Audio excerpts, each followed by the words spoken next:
Well, the killing continues in Syria and the Western allies react in horror. We got Nour Malas joining us now from Beirut, Lebanon, where she's been covering this story. Nour, I understand Western nations have expelled some Syrian diplomats. Tell us about that. Yeah, there's been a sweeping campaign to kick them out.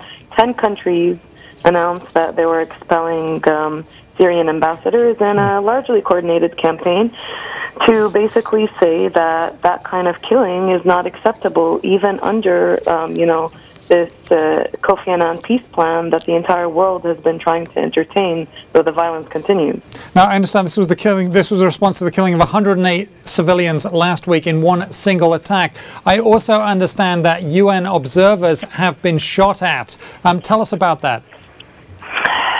The Hula massacre was one of the bloodiest single incidents in 14 months of the uprising in Syria now. The UN has said that government shelling is responsible for some of those deaths, but most of them happened in door-to-door raids and close-range gunshots, which is particularly problematic because they're looking into who did that. The UN also in a briefing said today that its UN monitors come under fire almost on a daily basis, and this puts them in a very perilous position.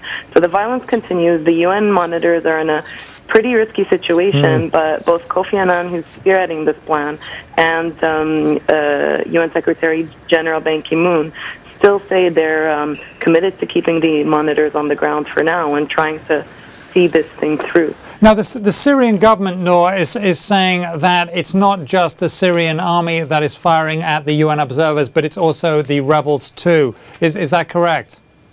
Yeah, this is how the UN Human Rights Office's investigation into how these killings at Hula actually happened is quite important, because close-range killings and shootings and what some residents are describing as stabbings by knives and bludgeoning people to death are difficult to determine even for the UN monitors. They got there the day after. A lot of the bodies were already bound and wrapped for burial. But there are vastly conflicting narratives here. The government says these are opposition forces, foreign-funded gunmen who are coming in and slitting the throats of little kids and women in their homes. And the UN Human Rights Office today said that largely they believe that actually residents' accounts are correct. Civilian pro-government militias are responsible for the attack.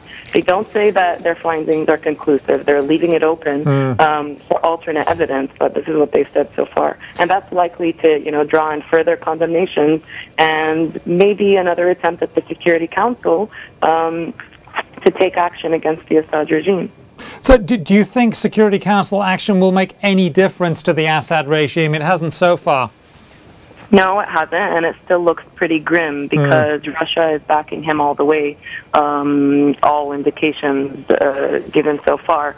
What could happen is the Security Council could convene and drop some harsher language to condemn the regime in a resolution. They did this on Sunday, but it was a press statement, which doesn't have kind of the same legal bearing. But there is no indication from Damascus, even today as Kofi Annan met with the president, that any of this international pressure will make a difference.